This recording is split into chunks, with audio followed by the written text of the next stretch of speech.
this point that we need to be doing something differently. Yeah, and I wonder what you think about whether we are or not, Andy, because I think of the conversations that I know we're all going to have, people watching this program right now are going to have with their friends. Some of them are going to say, you know what, I had to turn off the TV. I couldn't even watch. I didn't see the point. It just upsets me so much. Some are going to say, I couldn't turn away. It upsets me so much. And yet I feel like almost all of them will say, I don't feel like there's anything I can do about it. And is there anything, where are we as a nation at tackling this problem? Well, Brianna, we're nowhere. We're nowhere because it keeps happening. We know it's going to happen again. It's happening today. It's going to happen again in the near future. I can guarantee you that.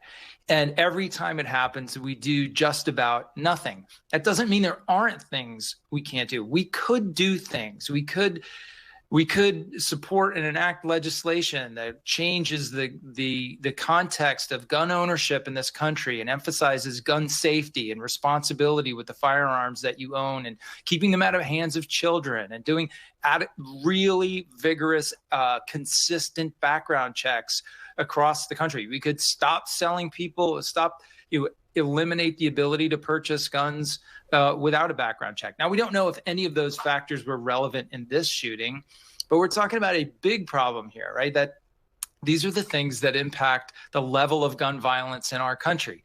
But the fact is, we do not have the political will to improve this situation. We don't have that. And so as citizens, it can be frustrating because you like, what can I do? Well, what you can do is start supporting people who think the same way that you do about a need for greater gun safety, a need for greater safety in our schools, and are committed to the idea of reducing gun violence. But until we do that, as long as we keep sending the same sort of political calculations to Congress every year, we're not really ever going to change the fundamentals around this. And those are the only things that we can do in a free democratic society. We can enact laws and try to make things better for everyone, or we can just keep shaking our heads, turning off the television and waiting for the next mass shooting. Andrew McCabe, appreciate the perspective as always. Thanks so much for being with us. Again, we are tracking the breaking news this afternoon. 2 people killed, at least 6 injured.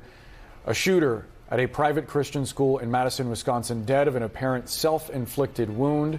We are set to hear from law enforcement in the next hour, so stay tuned for that and many more details as we get them. Stay with CNN.